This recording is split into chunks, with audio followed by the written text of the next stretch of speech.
They're called the Courage to Come Back Awards, and for good reason. They're given to people who've overcome the kind of adversity that most of us can't even imagine. Tonight, part 3 of our series on this year's remarkable winners. Andy Fiore has come back from terrifying episodes of schizophrenia and drug addiction. So successfully, he's using his skills as a filmmaker to help others. Here's Linda Aylesworth. Andy Fiore is a filmmaker on a mission.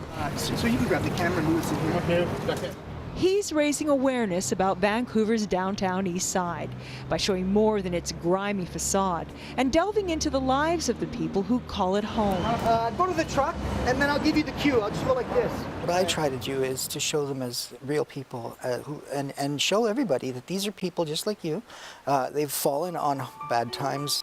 Andy knows all about bad times. His troubles began when he was just a little boy. His childhood may have looked idyllic, but he had a terrible secret not even his family knew about, something that ate at his soul and at his mind. So I'm the little child and I'm being sexually abused. Now, at some point, I realized this is not normal. And so in order to cope, my mind split. So there was that reality of being abused, and then there was my world of nobody can touch me, my fantasy world. Stooge, idiot. Goof. He started hearing voices. Idiot. They called him mean names. Moron. And sometimes, when he looked into the mirror, scary faces looked back. A child's wild imagination? Perhaps. He did manage to graduate from Ryerson with a degree in TV production without too much trouble. But in 1999, at the age of 34, he went to Korea to teach English, and all hell broke loose. I was starting to break down. I thought people were following me. I thought people were trying to kill me. I thought there were people outside my window calling me to go and buy drugs. Andy flew home and was promptly diagnosed with schizophrenia. But he denied his illness, and before long, he was substituting the prescription drugs his doctor gave him with heroin. It was really self-medicating because I couldn't cope. I felt like, you know, it was this me? Is this, people are going to discover that I'm a fraud. People are going to discover that I have this disease and I can't cope. I'm not like everybody else. Now, living on the streets of the downtown east side, Andy had become a thief to support his addiction and was incarcerated multiple times. In jail, he dreamed about getting out and shooting up. 7 years ago, he did just that and nearly killed himself.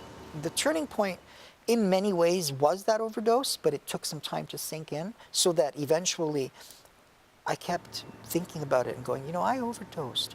You know, that ambulance guy was an angel. He saved my life. And what am I doing? Another angel was about to enter his life. Sue, the soulmate he thought he'd never find or deserve. She convinced Andy that he was sick, that he should take his medication. From then on in, the possibilities were limitless. My life has changed tremendously. I went from being a homeless drug addict, basically, to a filmmaker, a social change filmmaker. I'll never forget my time living on the 100 block of East Hastings. How could I? Andy has earned the trust of the people who live here and remarkable access to their stories. The result, graphic yet poignant documentaries, educational tools used by schools and universities. It was part of my loop, my sick merry-go-round of hardcore addiction. The downtown east side was my hell, but now it's my inspiration. Okay. Because now I'm strong enough to go down there and not be worried about having a relapse. That's not part of my life anymore. Obviously, this little niche that I found is working out for me because people are interested in wanting to know what's happening from someone that's been there.